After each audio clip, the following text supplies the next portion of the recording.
I want to talk to you guys about Trump's peace plan for Gaza. It's 20 points, and we're going to go through all of it. We're going to read every word, but he's given Hamas 3 to 4 days to respond to it.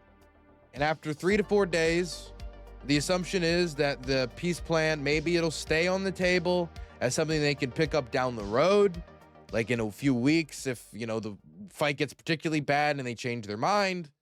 I don't know that to be the case, but it can be assumed that there's a good chance that it will be taken off the table, and then they will re-engage in military operations. Maybe something similar could be reintroduced months later after more fighting.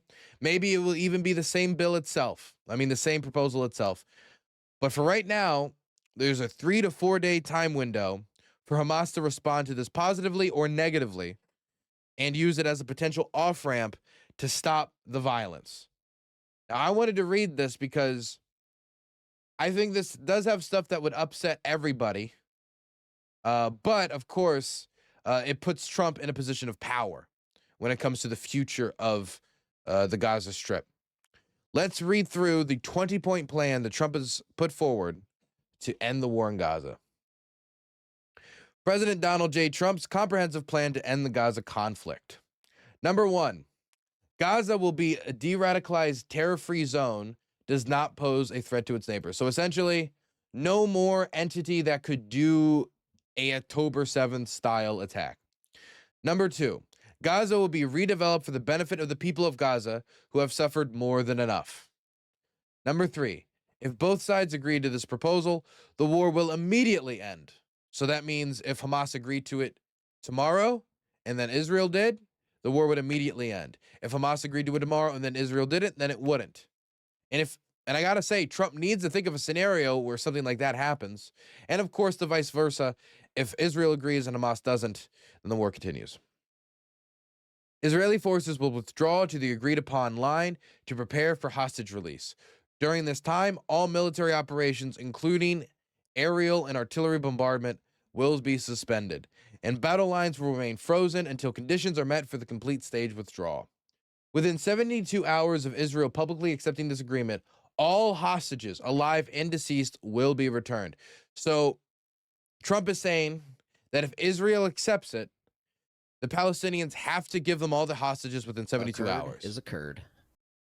My God, who is the worst, Trump or Wilson? But coping with everything worse than the president, other than Trump. Thank you for the 5. Or who's worse, Woodrow Wilson or Donald Trump? I guess it depends, because one way to judge a presidency is the amount of damage it did in actuality. Another way to judge a presidency is the way that the person approaches the job skillfully. And what I mean by that is, if somebody gets the .com bubble, that's going to help their presidency, right? And you could maybe not be a fantastic president, but you could live in a particularly prosperous time. Just as somebody could be a fantastic president and then the Black Plague descends upon the lands.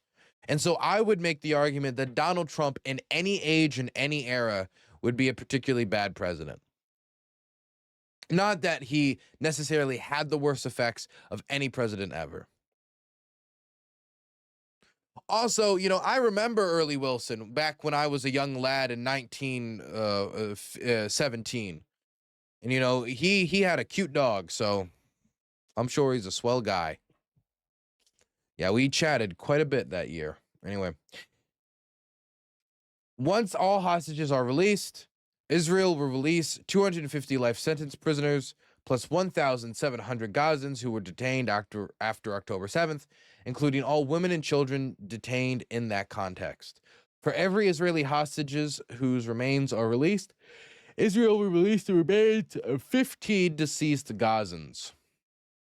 250 life sentence prisoners, 1,700 Gazans, and the remains of many, many Gazans. For every Israeli, 15 Gazans. You can really see the math here for the number disparity for how many hostages or prisoners are exchanged for the Israeli prisoners, for the Israeli hostages. Once all hostages are returned, Hamas members who commit to peaceful coexistence and to decommission their weapons will be given amnesty. Okay. Members of Hamas who wish to leave Gaza will be provided safe passage to receiving countries. Of course, depending upon said receiving country wanting them, I'm sure Egypt might disagree about having, a Muslim Brotherhood related organization anywhere near the side. I mean, some people might remember the coup attempt in Jordan. But I guess when it comes to how to deal with former Hamas fighters, this is about as lenient as you could expect. Upon acceptance of this agreement, full aid will be immediately sent into the Gaza Strip. At a minimum, aid quantities will be consistent with what was included in the January 19th, 2025 agreement regarding humanitarian aid, including rehabilitation of infrastructure, water, electricity, sewage, rehabilitation of hospitals and bakeries, and entry of necessary equipment to remove rubble and open roads. Entry of distribution and aid in the Gaza Strip will be proceeded without interference from the two parties. That's good. Through the United Nations and its agencies and the Red Crescent, in addition to other impartial institutions not associated with any manner with any party. Opening Rafah crossing in both directions will be subject to the same mechanism. Gaza will be governed under the temporary transitional governance of a technocratic, apolitical Palestinian committee, responsible for delivering the day-to-day running of public services and municipalities for the people of Gaza. The committee will be made up of qualified Palestinians and international experts, with both oversight and supervision by a new international transitional body, the Board of Peace, which would be headed and chaired by President Donald J. Trump. That sounds like something made for the Nobel Prize. With other members and heads of state to be announced, including former Prime Minister Tony Blair. This body will set the framework and handle the funding for the redevelopment of Gaza until such time as the Palestinian Authority has completed its reform program, as outlined in various proposals, including President Trump's peace plan in 2020 and the Saudi-French proposal, and can securely and effectively take control back of Gaza. This body will call on the best international standards to create modern and efficient governance that serves the people of Gaza and is conducive to attracting investment. A Trump economic development plan to rebuild and energize Gaza will be created by convening a panel of experts who have helped birth some of the thriving modern miracle cities in the Middle East.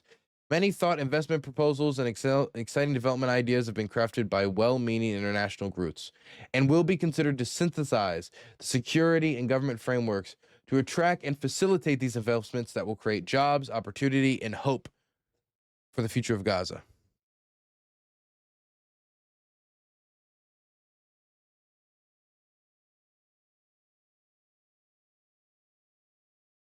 A special economic zone will be established for preferred tariff and access rates to be negotiated with participating countries.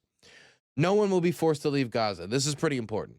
No one will be forced to leave Gaza, and those who wish to leave will be free to do so of their own free will. We encourage people to stay and offer them the opportunity to build a better Gaza. Hamas and other factions agree not to have any role in the governments of Gaza, directly, indirectly, or in any form. Did they get Palestinian Islamic Jihad to agree as well? The other pretty big Islamist Palestinian groups. All military, terror, and offensive infrastructure, including tunnels and weapons production facilities, will be destroyed and not rebuilt. There will be a process of demilitarization of Gaza under the supervision of independent monitors, which will include placing weapons permanently behind use through an agreed-upon process of decommissioning and supported by an internationally funded buyback and reintegration program, all verified by the independent monitors. New Gaza will be fully committed to building a prosperous economy and peaceful coexistence with their neighbors. 14. A guarantee will be provided by regional partners to ensure that Hamas and the factions comply with their obligations and that New Gaza poses no threat to its neighbors or its people. Number 15. The United States will work with Arab and international partners to develop a temporary international stabilization force, ISF, to immediately deploy in Gaza. So This is something that I assume would be deployed along with the UN mission. So this was something that I assume he would try to get like the Italians and different professional armed forces, or armed forces that are referred to as professional, not only from the region, but probably internationally, in order to patrol the areas between Israeli and Palestinian positions, as well as help with, keeping the peace. The ISF will train and provide support to vetted Palestinian police forces in Gaza and will consult with Jordan and Egypt, who have extensive experiences in this field. This force will be the long-term internal security solution. The ISF will work with Israel and Egypt to help secure border areas, along with many newly trained Palestinian police forces. It is critical to prevent munitions from entering Gaza and to facilitate the rapid and secure flow of goods to rebuild and revitalize Gaza. A deconfliction mechanism will be agreed upon by the parties. Man, what a peace plan. Number 16. Israel will not occupy or annex Gaza. It's good to explicitly say that. As the ISF establishes control and stability, the IDF will withdraw based upon standards, milestones, and timeframes linked to demilitarization that will be agreed upon between the IDF, the ISF, the guarantors, and the United States, with the objective of a secure Gaza that no longer poses a threat to Israel, Egypt, or its citizens. Practically, the IDF will progressively hand over the Gaza territory it occupies to the ISF, according to a agreement. They will make this the transitional authority until they are withdrawn completely from Gaza, save for a special security presence that will remain until Gaza is properly secured from any resurgent terror threat. So if you go all the way back up, or all the way down, you can see the different lines, because they say that the troops are going to move in groups. This is what they mean. Right now, you see the IDF current line of control. It's the first blue line. Then you see the initial withdrawal. So as the hostages released within 72 hours, they withdraw to the yellow line. And then the second withdrawal, when the ISF is mobilized and taken over the country, then they will withdraw from the red line all the way to the third withdrawal, which is the security buffer zone along the border that they will only withdraw from after the Palestinian Authority, which is really the only Palestinian government that you could even think of to point towards for something like this at the moment, takes over the Gaza Strip. Number 16, Israel will not occupy or annex Gaza. As the ISF establishes control and stability, the Israeli Defense Forces will withdraw based on standards, milestones, and timeframes linked to demilitarization that will be agreed upon between the IDF, the ISF, the guarantors, and the United States, with the objective of a secure Gaza that no longer poses a threat to Israel, Egypt, or its citizens. Practically, the IDF will progressively hand over the Gaza territory it occupies to the ISF, according to an agreement they will make with the Transitional Authority until they are completely withdrawn from Gaza, save for a security perimeter that will remain until Gaza is properly secured from any resurgent terror threat. 17. In the event Hamas delays or rejects this proposal, the above, including the scaled-up aid operation, will proceed in the terror-free areas handed over from the IDF to the ISF. 18. An interfaith dialogue process will be established based on the values of tolerance and peaceful coexistence to try and change the mindset and narratives of Palestinians and Israelis by emphasizing the benefits that can be derived from peace. Number 19. While Gaza redevelopment advances and when the PA reform program is faithfully carried out, the conditions may finally be in place for a credible pathway to Palestinian self-determination and statehood, which we recognize as the aspiration of the Palestinian people. This is the only part of this article, or this release, I don't know what you would call it, that generally surprised me. Palestinian self-determination and statehood may finally be in place, which we recognize as the aspiration of the Palestinian people. So earlier he said, this is going to be for the Palestinian people. They said they're not going to push them out. And then he said that, this is a pathway for Palestinian self-determination. Number 20. The United States will establish a dialogue between Israel and the Palestinians to agree on a political horizon for peaceful and prosperous coexistence. Okay, my opinion is that this deal is probably one of the better deals of what Trump was discussing, but that may have been the purpose. And what I mean about that is, and all that talk about the Riviera, now this might all just be Trump was shooting from the hip and now this is what he got, you know? But they talked about pushing out the Palestinians to a place where, you know, they wouldn't really even want to come back. That's one thing that Trump discussed. He discussed turning Gaza into the Riviera of the Middle East.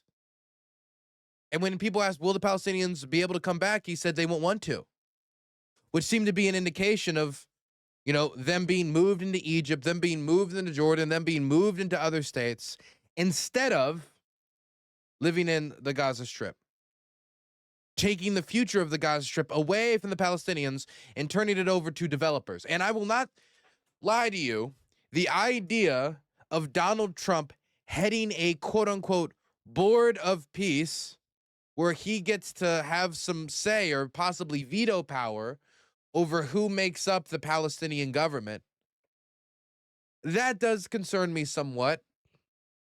Because I could see, you know, in the middle of the night, you know, Trump getting some message from the Israelis about something that this interim leader said and, you know, getting particularly offended at something and removing them in the middle of the night. If he has that type of power, if he has that type of influence, if he's just one more member on the board and it's a vote from everybody on the board, then whatever. But if Trump gets veto power down the line where we could be in a new Palestinian government for 3 weeks as they're trying to transition to get to a point where the Palestinian Authority can take over.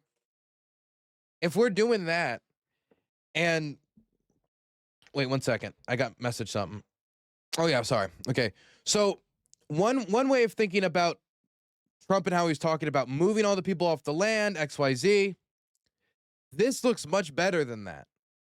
You know, I obviously Trump having some veto power on this board, not fantastic if he gets that.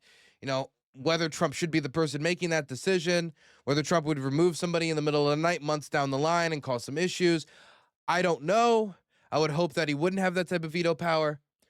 But in comparison to the mass movement of Palestinians off the land, in comparison to a long-standing Israeli occupation of the Gaza Strip, where the people of the Gaza Strip are removed, and a genocide that leads to the Israelis replacing the population in the Gaza Strip, like all of the possibilities and doomsday scenarios that people had in their heads, you know, that isn't this.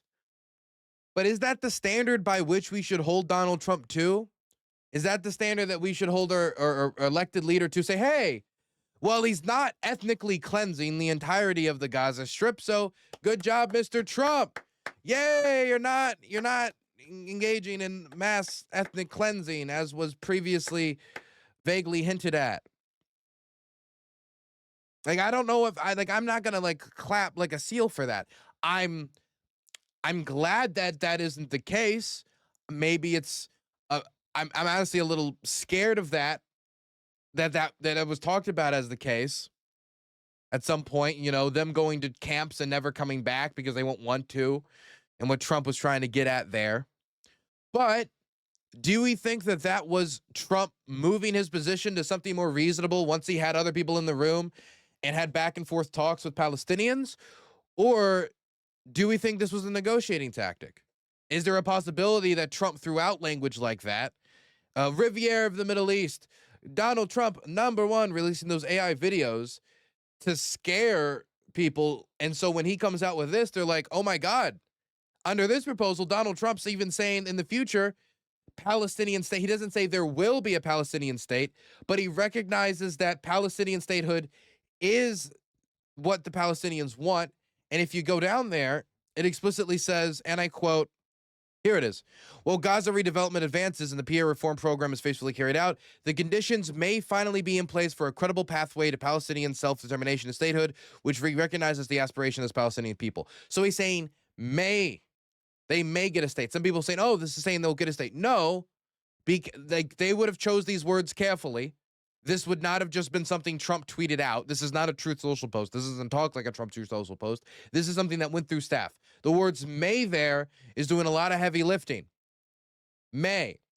And I think the reason they're throwing that out is so if there's anything that could derail it, say, you know, a terror attack or problems with the PA or, you know, some other hitch that they could say, well, we said may, but it's not, you know, the conditions are not in place.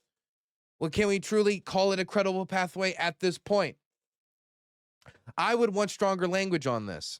I would want something saying that once the conditions are in place, then a pathway towards it. I would want something along the lines of declaring that once these things are met, once Gaza's terror free, once the PA is taken over and there's no need for this barrier, once, you know, these programs of redevelopment have progressed so that people have houses and, you know, you have the basics of the state that is necessary to function. You know, once you have all these things in place, then we shall go and move on to statehood. Because, you know, Palestinians need to be able to see some light at the end of the tunnel. They can't just be told, well, one day you can have a house again. One day you won't live under a pile of rubble or a tent. You know, there has to be more than that that is offered to them, including some amount of self-determination. And saying may is certainly better than, you know, the tent cities in Egypt that were being vaguely hinted at before. But it's still a may, a maybe, a perhaps, a possibly, not a will dependent upon. Somebody could say it's saying, well, it's may because we don't know if it will achieve these standards. Okay. It could also just be may in order to wiggle out. Because if they said once these things are achieved and only when these things are achieved, the conditions will be in place for Palestinian state. They could say that, but they didn't. They said may. Again, if this was another Trump Truth Social post, maybe I wouldn't read so much into every word. Maybe I shouldn't have read so much into the Riviera AI posting, and it's just kind of Trump dog walking people for attention, right? Maybe I shouldn't have read too much into it. But this is something that was 100% passed through staff. This was something that was certainly passed by, I would imagine, the Israelis and the Palestinians to some extent beforehand. And so I think that type of language is important. So this is not, I mean, look, this isn't my specialization, this war, but I can see this type of diplomatic language in the wiggle room that it applies and it leaves open that could make Hamas nervous. And I think this right here, besides, of course, Hamas's disarmament and Hamas, you know, while they're getting granted amnesty, which is something that, you know, could encourage Hamas fighters to want this deal. On the other hand, they're getting disarmament before a Palestinian state is guaranteed, before they have any declaration for a Palestinian state. And Hamas has declared, and its leadership has declared, and I watched leadership interviews with CNN with Hamas recently. We watched it on the channel, that they said that they don't want to disarm until they know they're going to get a state, until they get a state. That they're willing to withdraw from power. They're willing to have democratic elections. They're willing to do all this stuff to give up the levers of power, except the physical force of power, besides what underpins power. No? So, I mean, that seems to be them saying, look, until we have that Palestinian state guaranteed, we really do not want to let go of the rifle. And so the use of the word may here, I think, could end up being one of the biggest, if not the biggest sticking point for the Palestinian side.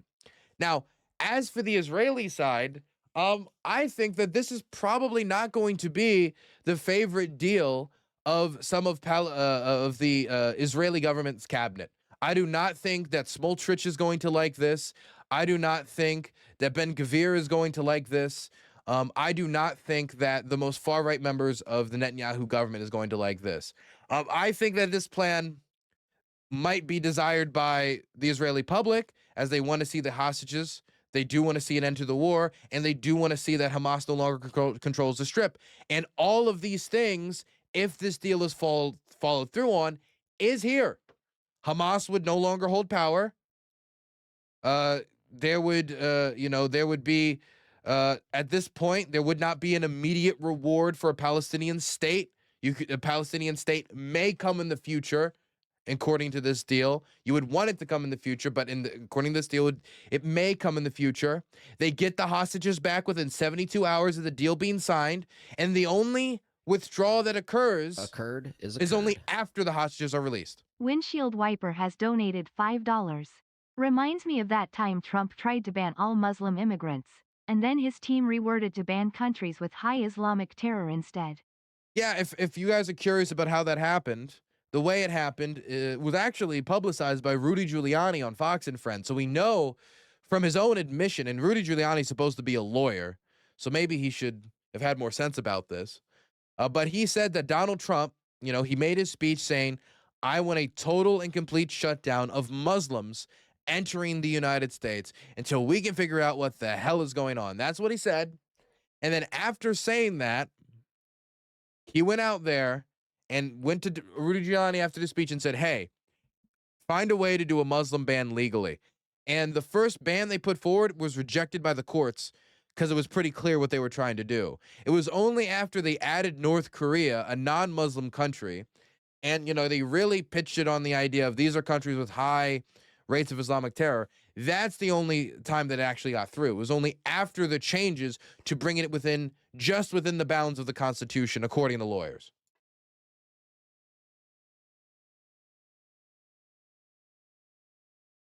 So the thing is that might make the Israeli public happy, but if you're a far-right loon who wants to add settlements to the Gaza Strip, if you're a far-right loon who believes that you cannot live next to the Palestinians, if you're a far-right loon who hears that even the consideration of the possibility of a future peace deal that leads to statehood, oh my God, statehood under any circumstances, well, even acknowledging that is a reward in and of itself, not to mention Palestine was never real to begin with. These types of people are never going to be happy.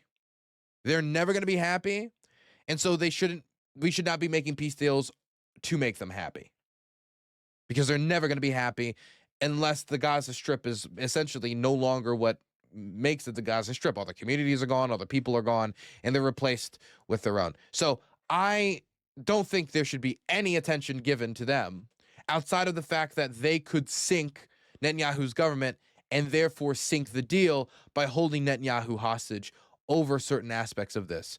But if there is aspects of this that the Israelis hold out on, it is not because the Israeli public has, there's a security problem. Where, under the deal where Hamas lays down their arms here and gets amnesty, and also, I'm pretty sure it says other groups as well, so I wouldn't be surprised if it included Palestinian Islamic Jihad. Again, it's a demilitarization of the Gaza Strip. I assume it includes Palestinian Islamic Jihad. You have the demilitarization, you have the hostages released, and you have the PA eventually taking over the Gaza Strip, which they might not be happy about the Martyrs Fund when it comes to the PA. The PA is, of course, incredibly corrupt. Mohammed Abbas is not exactly a beloved figure in the Palestinian community. Like, them taking over is going to have problems with it, especially as I imagine the ISF forces would eventually withdraw to be either replaced with a full-time Palestinian police force or maybe some UN mission combined with the Palestinian police force, maybe the UN mission guarding different border checkpoints, trying to stop the possibility of cross-border violence or another incursions. But I don't see anything here that if you're an Israeli who is worried about security, who is worried about the hostages, and wants their reservists to come home, that you would have any reason to object to this deal unless your goal is the removal of the Palestinian people from the Gaza Strip entirely. Unless your goal is revenge after these many years and after these many bodies, many of whom likely undercounted and buried under the rubble. So I really don't see any reason for the Israelis to reject this. In fact, I would even call this a sweetheart deal for Israel. This is the best they are going to get under these circumstances, without months and months to possibly maybe another year or so more of fighting and having their soldier boys getting sniped from the rubble, IEDs blowing up their tanks, and taking these people away from their families and further traumatizing them, all while the hostages will likely die. I mean, Hamas has been open. Now, Hamas at the same time says it doesn't use human shields, but at the same time it says it doesn't use human shields, it has also taken the hostages and announced that it has deployed them at strategically locations strategic locations across the Gaza Strip above ground. Essentially saying, hey, if you engage in a massive bombardment at these strategic locations, you will not just be killing Hamas fighters, you will not just be killing Palestinians, you will also be killing the remaining hostages, which of course adds more emphasis on those who want to get those hostages and the remains of the deceased hostages home as quickly as possible, who have been living in tunnels for years now.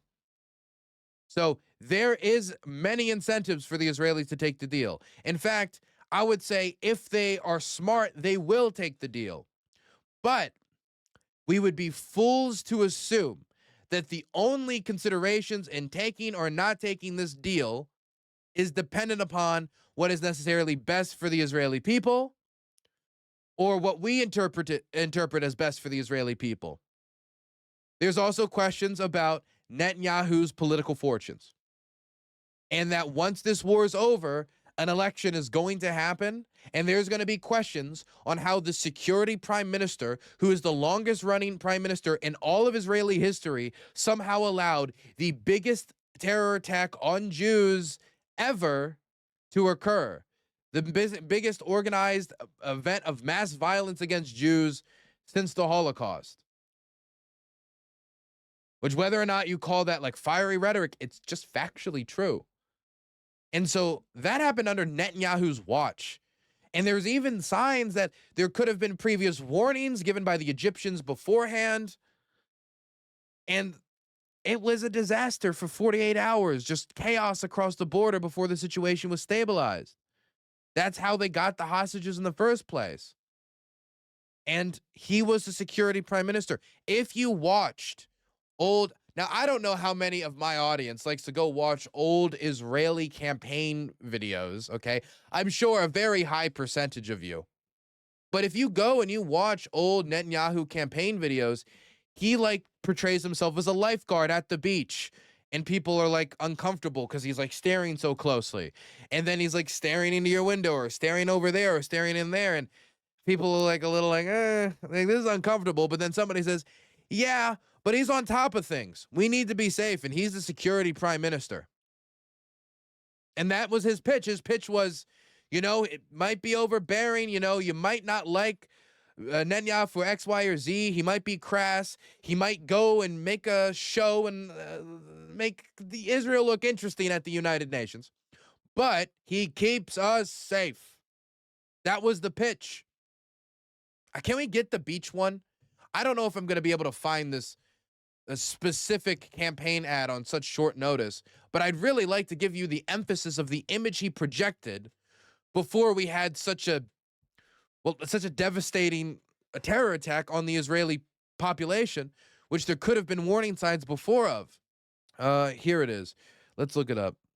So here is the image Netanyahu had and projected of himself before the October 7th security failure. כל המתרחצים, נא להישאר בימין, זה הרבה יותר בטוח. ביבי? ראש הממשלה, מה אתה עושה פה? מה זאת אומרת? כמו תמיד, שומר עליכם. וואלה, בים? בים, באוויר, ביבשה, בכל מקום שצריך. מהירות. צריך להיות מוכן לכל תרחיש. ועד מתי אתה פה? מה זאת אומרת? זה תלוי בכם. ב-17 בספטמבר אני אמור להתחיל משמרת נוספת. אבל רק אתם תחליטו מי ישמור עליכם. לא, למה מי יכול להחליף אותך? הוא עם החם צוואר? לא יודע, ברק לא מכה פעמיים. חכו שנייה. החבר'ה עם הבוגי, אתם כבר לא בימין, אתם עמוק בשמאל. כל הזמן נסחפים אלה. יאללה חבר'ה, כנסו למים, תהנו קצת. לא, יש הרבה מדוזות. מה אתה אומר? איבט הבטיח לחסל אותם לפני 48 שעות. מהירות. לכל תרחיש. אזרחי ישראל. Why did I get an ad at the end of his ad? What? I got an ad at the end of his. That isn't fair. Double ad. הוכחנו שאנחנו שומרים על ישראל כאי של יציבות ושל ביטחון. אבל כדי שנוכל להמשיך, אתם צריכים להצביע מחל. Anyway, yeah, that was the image he projected. And so when he had that massive security failure, it was like a critique. Like, it'd be like if out of nowhere footage was released from the southern border showing the biggest swarm of undocumented people entering the United States ever under Donald Trump. That seems like a little against your image. Okay. Okay. So, point is, Netanyahu has other motivations. He has political motivations. And so to just assume that since this deal is really, really good, really from the Israeli perspective, it's probably the best they're going to get under these circumstances, that doesn't necessarily mean that they'll take it. Because if an election comes right around the corner and Netanyahu does not sufficiently think he has answered that question of, we're the security campaign now, or the numbers just don't look good for an election, if the war continues, there will not be an election. Now, that's one motivation that could be tugging him in a different direction. Another motivation could be his coalition just completely collapsing generally. The fact that there are other people in his coalition that will want to push for more, will want to push for getting rid of 19 altogether. The idea that even talking about Palestinian statehood in any capacity and any deal that they would agree to is rewarding their behavior, and they could view it as a reward for October 7th to acknowledge that it is the aspiration of the Palestinian people. I think that's ridiculous. To acknowledge it's the aspiration of the Palestinian people is mostly just to acknowledge reality. So I'm trying to think of ways for this to get hitched up on something. And the only thing I can think of is it getting sunk by the far-right loons or Netanyahu not thinking that this is the most politically opportune time to end the war. Outside of that, I cannot think of a reason that they would reject it. For Hamas's side, well, there could be a few. One reason that they could reject it is that this means demilitarization without a guarantee of a Palestinian state. What you would have to do as Hamas, if you're Hamas leadership and your goal is for, the Palestinian people to have their self-determination, is you have to believe that by you putting down your arms and stopping to fight, that and getting rid of your positions of power, you're going to be demoted, out of power, you got amnesty, some of you get asylum, you flee. That by doing that, the process of rebuilding and slow withdrawal from Israeli troops until they control the border regions, until the Palestinian Authority, your main political rival, can swoop in and take control. And after your main political rival swoops in and takes control, right? Not even saying like, oh, there will be this election but they swoop in and take control, assuming that would probably be push for an election afterwards. After that occurs, and once they've been properly demilitarized, and once everybody's confident there'll be peaceful coexistence, then the Israelis will do the final withdrawal from the border regions, and they will make peace and a state. They'll have a state. They'll have a country. At that point, after they're demilitarized, they've rebuilt, they've brought in their political opponents. After that's all done, then they could get the thing that they know is their aspiration. So there's a lot of trust here that the Israeli government, which currently declares that there should be no Palestinian state, will eventually allow such a thing to take place. Or that the international community will step in to make sure it takes place, either because ISF forces might still be there or otherwise. And so Hamas would have to put forward a lot of trust or prioritize self-sustainment, their own survival, or both of these things together in order to approve this deal. I mean, even if you don't trust them, there also is the question of like, what other option do you have? I mean, what else could Hamas wait out for? If Hamas rejects this deal, then Israel has an excuse to point out and say, look, Mr. Trump, they rejected your deal, your big, beautiful deal, your such fantastic deal, the deal we were totally going to approve, even if they wouldn't approve it, the deal we were totally going to approve. See, this is the problem with Hamas terror. Remember how you said on the campaign trail, you got to take out the women's and families? We need to get a little tougher with these folk. And then the war continues. The bombardment continues. The offensives into the rest of Gaza City, into the coastline continues. And, you know, the violence continues. More people are buried under their homes, more people die, and I do not see a way for Hamas to really recover militarily. They have not been able to really sustain the supply of weapons from overseas, from their backers. They have been able to get new recruits, but what are the quality of those new recruits? And have they been able to replace all of their losses? And of what they still have there now that, you know, the passageways to getting weapons into Gaza is quite strained. It's quite difficult. Much of the public is not happy with them at this point. They may not actively be rebelling against them due to fear for their own life or due to the fact that they might hate the Israelis more, but Hamas is far from beloved at this point.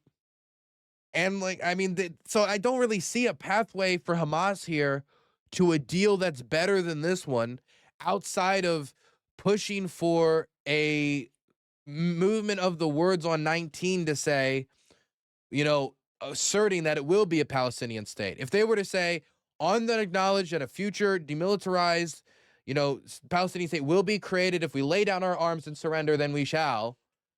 Like, that slight adjustment might be something they would push for.